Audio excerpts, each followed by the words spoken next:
I'm William the Conqueror, my enemy stood no chance. They call me the first English king. And they'd be wrong. There were 13 Anglo-Saxon kings of all England before William I. Although I come from France, 1066 the Doomsday Book I gave to history. Actually, the Doomsday Book was presented in 1086.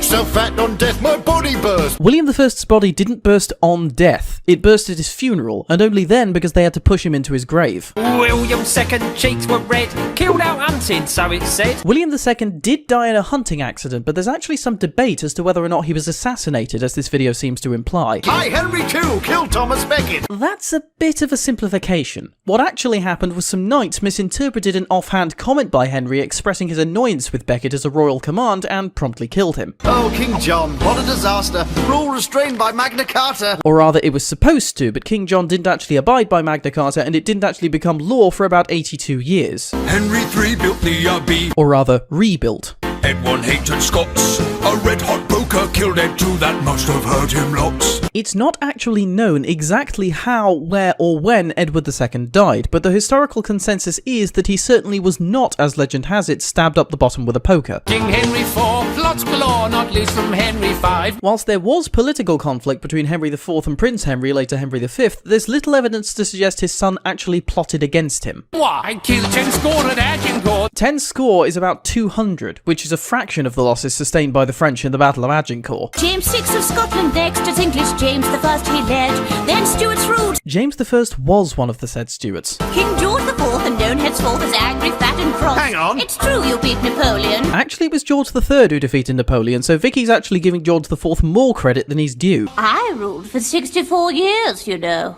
Queen Victoria's reign was actually about 149 days shy of 64 years. And that's all the inaccuracies there too, but there's one more thing to mention. As before stated, this song fails to mention the 13 Anglo-Saxon kings of all England, as well as Lady Jane Grey, who was de facto Queen of England for 9 days in 1553. The song also claims that all the monarchs are English kings and queens. In fact, after the passing of the Acts of Union, they were kings and queens of Great Britain and later the United Kingdom, and thereby also the kings and queens of Scotland and Wales too. And that is all.